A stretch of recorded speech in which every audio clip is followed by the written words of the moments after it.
માતા પિતા માટે લાલ બત્તી સમાન કિસ્સો આવ્યો સામે. રૂવાટા ઉભી કરી દેનારી ઘટનાના લાઈવ સીસીટીવી ફૂટેજ આવ્યા સામે.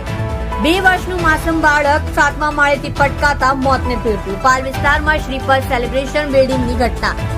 બિલ્ડિંગના 7મા માળેથી પટકાતા 2 વર્ષીય બાળકનું મોત. હાઉસકીપિંગનું કામ કરતી માતા 2 વર્ષીય બાળકને પોતાની સાથે કામ પર લઈ ગઈ હતી. માતા કામ કરી રહી હતી તે દરમિયાન બાળક રમતા રમતા 7મા માળેથી નીચે પટકાયું. 2 વર્ષીય ભવ્ય બિલ્ડિંગના 7મા માળે દાદર પાસે રમી રહ્યો હતો. સિવિલના તબીબોએ બાળકને મૃત જાહેર કર્યો. હચમચાવી દેનારી આ ઘટના અન્ય માતા પિતા માટે ચેતવણી સમાન છે. પાલ પોલીસે અકસ્માતની ઘટનાને લઈ તપાસ હાથ ધરી. તમે જોઈ રહ્યા છો કેપી ન્યૂઝ ચેનલ રફીક શેખની સાથે.